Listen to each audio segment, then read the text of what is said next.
Hey guys, welcome back to another video. It's like been a while. I honestly couldn't sleep and I thought to myself, like, I haven't done a video where I was just thinking about like video ideas and content to create for you guys, because I realized I haven't posted anything or wrote like any ideas down about what I want to bring forth to you guys from here on out. And I just was like writing down a list of ideas and stuff like that. I just wanted to talk to you guys about how life has been, dealing with grief and sorrow, depression, and all the above that comes with losing a loved one. As you guys know from the life update that I did, I believe in February, my husband did pass away on Christmas morning of 2021. He did pass away unexpectedly. It did leave a huge dent in a lot of people's lives. It's only been about, I believe, 6 or 7 months, and we are still in disbelief. We are still in shock. As far as I mean like my family, his family, friends, relatives, everyone that knew him personally. As his wife, and as he would sometimes say, or all the time say, his best friend, it's been hard. It's definitely been hard. I have been battling, I've always suffered from depression, but I think this type of depression that I'm dealing with is different from any other depression I've ever had. I did not fully recover or heal from the loss of my mother, who passed away in 2018 from breast cancer. So I am still dealing with that. And to have two of the most important people in my life just go away, it was by far the most it still is by far the most hardest thing that I am trying to comprehend my mind around, right? I tend to question myself as to why it had happened to me, or as to what the next step is in God's plan for me, because I don't really get why my path in life chose this route, right? But as his wife, I do miss him. I miss him so much. We were like inseparable. Like, we were the type of people that we could never be apart. Like we've never been apart except for one day within our whole entire relationship where we were apart, but we were just never apart. And we always used to say like, oh, what would life be like if we broke up? And I used to tell him like, well, I don't care. I'm gonna end up cheating because you're the father of my kids. I had the best relationship with you. I cannot see me just not being involved. You know, little stuff like that we used to joke about and stuff. And it's just been a lot. These past 7 months after he passed, I've been trying to figure out myself and figure out who I am. Now, when I say figure out who I am, it's not that I had lost myself, because whether he was here or not, I was still who I was. I think more so I'm trying to figure out who I am and what I can do without him now that he's not here. My main focus is to take care of his children, because he always used to say when he was here on earth that I don't want you to do anything else but love me and take care of my kids. And that's one thing I know from the bottom of my heart that I will do until the day I die and I see him again. But the grief is hard, and not to be negative or to be unappreciative of how people take things or say things to you, but the grief is so bad and it's so hard. Like, you feel like you just want to die. And you know, sometimes I would say things to myself like, wow, if it wasn't for the kids, I'd probably be up there with him, because I really love this man. And there's just things that you go through in life and you don't understand why you are able to wake up in the morning and get the kids ready for school, make them breakfast, take them to school. You just don't get how you're able to do it, considering that you just went through so much. So the grief is hard, and people will tell you you're going to be okay. It's okay to let it out. It's okay to be emotional, but the pain is unbearable. And if you are a grieving mom, wife, or just grieving over someone that you loved, whether it was a friend, a pet, or anything that it is, that grief can consume you and it will eat you up inside, while on the outside you actually look okay and you look happy when you're really not.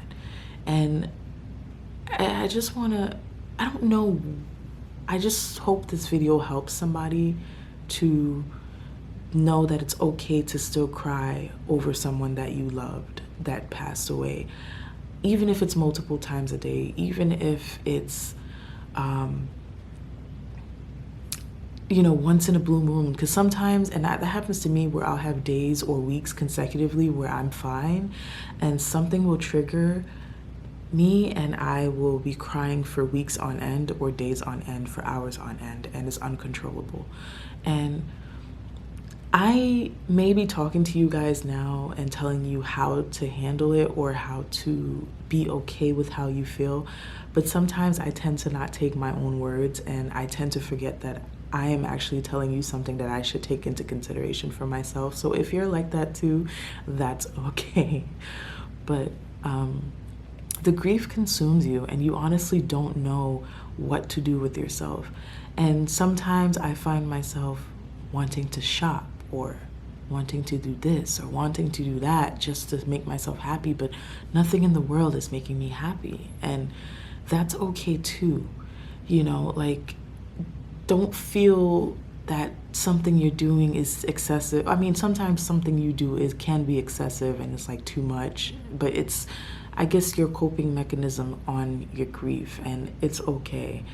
And I understand you, and I want you to understand that it doesn't get better and it's gonna take time before it gets better. And some people will tell you like it does get easier, but I don't know. I don't feel like it does. I feel like it's been 3 years and I still cry for my mom. I still wish I could talk to her. I miss her cooking so much, so like maybe it does get easier 50 years from now, but I just want you to know that like it's okay to feel the emotions that you feel. It's okay to cry every now and again. It's okay to want to yell. It's okay to distance yourself from people and to not want to talk to people because you are grieving.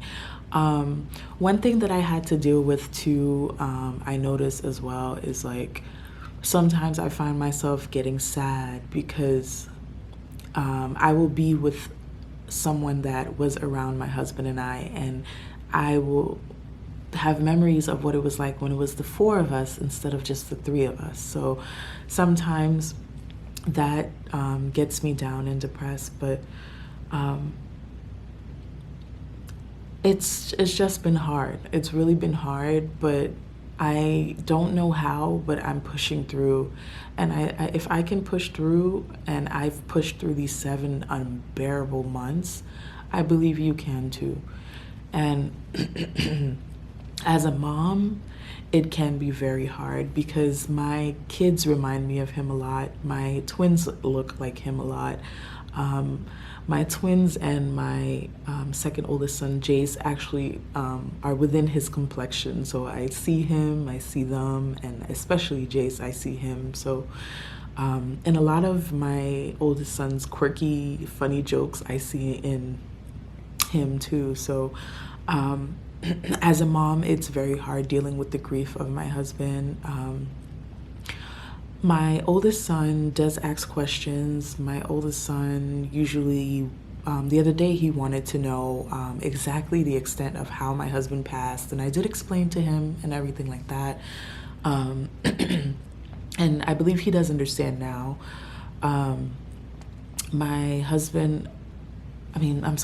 oldest son also, we talk about him like he's still here. We still live in his memory. Like sometimes my son would say, "Oh my God, mommy, you remember when Daddy was here and we did this? Or you remember Daddy and I did this?" And I was like, yes. Like I live for that, and I never get annoyed by it. Like I live in those moments because I know that's his way of healing as well. Because I'll never fully know or understand how my son feels for losing his dad at such a young age, but the most I can do as his mom is to comfort him and to let him know that he's still here and that I'm still here, and everything, like, just don't forget him. Like that's my main thing when it comes to my husband. Like just don't forget him, and I don't ever want to forget him. So it does get better. I cry now, but it's okay to cry.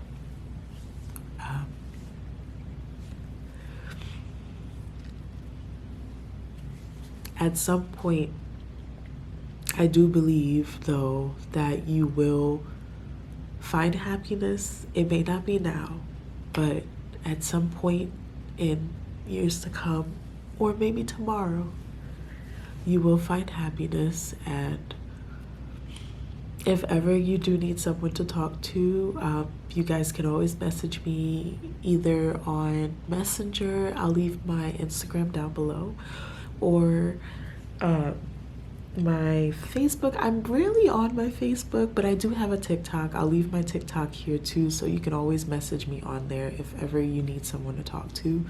I'm still learning my way around this, and I am willing to take any advice and any suggestions, or just someone to talk to that is dealing with the pain that I am dealing with, and we can both be hopeful together. I hope this video kind of helped you to know that it's okay to feel how you feel. At some point, you will look back and remember how deeply depressed you were, and how sad you were at this moment in time, and you can actually see how you evolved, you know. I don't have a doubt that my husband is not with me, and you shouldn't have a doubt that your loved one is not with you. If you are very spiritual, you can also like listen to the signs and look around you, and things will happen that will make you question, like, I wonder if it was so-and-so, you know. But live through those, and always talk out loud, because they're always listening. And yeah. I want to thank you guys so much for watching this video. Like I said, I have more things and more content coming soon. There is a lot going on with my family in general, and a lot of good news, and a lot of just raw content that you guys are gonna see. I'm a very busy person. I am now just by myself raising 4, so I do apologize for not being able to upload as much as I could, but I will try to be better. And thank you guys, for those that's been here for the longest, for staying with me through all this, and I'll see you guys in the next one.